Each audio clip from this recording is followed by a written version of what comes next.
बहुत समय पहले हिमाचल की वादियों में एक शक्तिशाली राजा का राज्य था, जिसका नाम महाराज विक्रम सिंह था। विक्रम सिंह का राज्य दूर दूर तक फैला हुआ था और लोग उनकी बहादुरी के किस्से सुनते थे। लेकिन राजा को हमेशा एक अजीब सपना आता था। उस सपने में वह एक काले बादल के बीच अकेला खड़ा होता और एक रहस्यमयी आवाज उसे पुकारती, राजा विक्रम सिंह, तुम्हारी असली शक्ति उस अनमोल हीरे में है जिसे तुमने कभी पाया ही नहीं।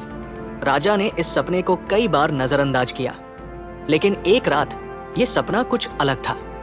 उसी आवाज ने कहा, यदि तुम अपने राज्य को बचाना चाहते हो तो इस हीरे की खोज में निकलो, नहीं तो तुम्हारा राज्य खत्म हो जाएगा। राजा ने अपने सबसे भरोसेमंद मंत्रियों को बुलाया और उनसे इस बारे में चर्चा की। तभी एक बूढ़े मंत्री ने कहा, महाराज, हो सकता है कि यह सपना कोई संकेत हो। हमारे पूर्वजों की कथाओं में एक अनमोल हीरे का जिक्र है जो शक्ति का प्रतीक माना जाता था। वो हीरा काले पर्वत की गुफा में छिपा हुआ है, लेकिन गुफा तक पहुंचने का रास्ता बेहद खतरनाक और रहस्यमयी है। राजा विक्रम सिंह ने यह सुनते ही निर्णय लिया कि वो उस हीरे की खोज में खुद जाएंगे। उन्होंने अपनी तलवार और ढाल उठाई और कुछ चुनिंदा सैनिकों के साथ काले पर्वत की ओर निकल पड़े। रास्ता मुश्किल और दुर्गम था। कई दिनों की यात्रा के बाद वे आखिरकार काले पर्वत के पास पहुंचे, परंतु गुफा के द्वार पर एक शिला पर अंकित शब्द पढ़कर सबके रोंगटे खड़े हो गए। उस पर लिखा था, जो भीतर आएगा वो लौट नहीं पाएगा। राजा विक्रम सिंह ने हिम्मत नहीं हारी और गुफा के अंदर बढ़े। गुफा में घना अंधेरा था और जगह जगह काले सांप फुफकार रहे थे।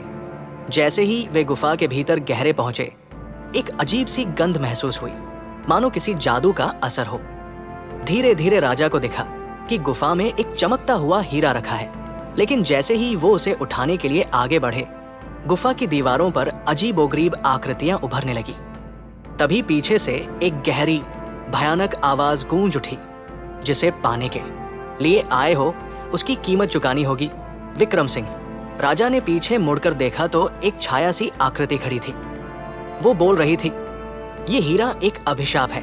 जिसने इसे उठाने की कोशिश की, उसकी आत्मा मेरे पास कैद हो गई। लेकिन मैं तुम्हें एक मौका दूंगी। यदि तुम मुझसे 3 सवालों का उत्तर दे सके तो ये हीरा तुम्हारा होगा, वरना तुम्हारी आत्मा भी इस गुफा में कैद हो जाएगी। राजा ने साहस के साथ चुनौती स्वीकार की। छाया ने पहला सवाल पूछा, वो कौन सा ऐसा खजाना है जो हर राजा के पास होता है, लेकिन वो उसे देख नहीं सकता? राजा ने थोड़ी देर सोचा और जवाब दिया, राजा का विश्वास। छाया मुस्कुराई और दूसरा सवाल पूछा, राजा, वो कौन सी चीज है जो बंटने से बढ़ती है?